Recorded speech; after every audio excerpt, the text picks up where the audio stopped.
అందరికీ నమస్కారం అండి. మా స్టైల్లో చింతాకు సాంబార్ ఎలా చేస్తారో చూపించేస్తారండి. ఫస్ట్ ఒక 200 గ్రామ్స్ పప్పు తీసుకున్నాను, సగం కందిపప్పు, సగం శనగపప్పు తీసుకున్నాను. పచ్చిమిరపకాయలు ఒక 15 కాయలు తీసుకున్నానండి.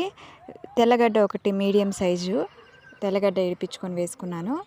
ఎర్రగడ్డ కూడా ఒక మీడియం సైజ్ కట్ చేసి పెట్టుకున్నాను. ఇందులోకి పప్పులోకి అయితే ఈ పచ్చిమిరపకాయలు, తెల్లగడ్డ పాయలు, వంకాయలు పెద్దవి ఒక 4 కాయలు కోసుకున్నానండి. అంటే మీడియం సైజు ఉన్నవి, మరీ అంత పెద్దవి కాదు, చిన్నవి కాదు. అదంతా మీకు స్కిప్ చేసేసానండి, కట్ చేయడం అంతా చూపించడము. వేసుకొని కొద్దిగా ఉడికిన తర్వాత, అంటే వంకాయలు మనం నమలడానికి బాగుంటాయి కదా, ఆ విధంగా ఉడకపెట్టుకున్నాను. పప్పు అంతా కూడా వేసుకొని ఉడికిన తర్వాత వంకాయలు ఎంత తీసుకుంటామో అందులో సగం మాత్రమే తీసుకుంటాం. ఈ చింత ఇగురు అనేది దాన్ని కడిగి వేసుకునేస్తా ఉన్నాను. అది ఉడికిన తర్వాత వీడియో చిన్నది కావాలని అన్నీ స్కిప్ చేసేసానండి, ఏమనుకోకండి. ఇది ఉడికిన తర్వాత చింతాకు వేసిన తర్వాత జస్ట్ 2 మినిట్స్ బాయిల్ అయిపోతుందండి. చింతాకు ఎక్కువ ఉడికితే కూడా ఎక్కువ టేస్ట్ అంత బాగుండదు, ఒక రకంగా ఉంటుంది. కుక్కర్లో పెట్టుకోవడం కంటే కూడా ఇలా పాత్ర పైన పెట్టుకుంటేనే బాగుంటుందండి చింతాకు సాంబార్ అయితే. నాకైతే ఈ వంకాయలు కొద్దిగా ఎక్కువ నున్నగా కాకుండా కొద్దిగా ఉంటాయి కదా, అందుకోసమని బాగుంటుంది. ఇలా నేను దించేసి రుద్దుకునేసానండి పప్పు గుత్తితో. తిరుగుబాత పెట్టుకుంటున్నానండి.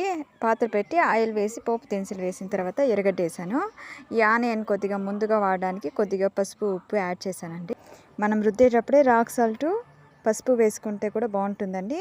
మనం ఇలా ఆనియన్లో వేసుకోవాలనుకుంటే కూడా వేసుకోవచ్చు. సాంబార్ అయితే టేస్టీగా ఉంటుంది.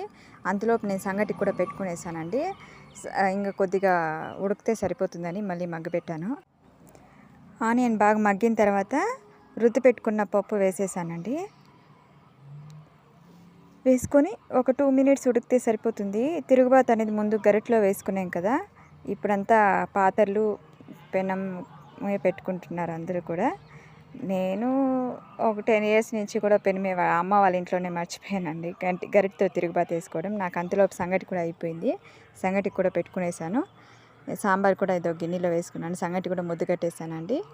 టేస్ట్ అయితే సూపర్ అండి. సంగటికి సాంబార్కి అయితే చాలా బాగుంటుంది. వీడియో చూసినందుకు థ్యాంక్స్ అండి.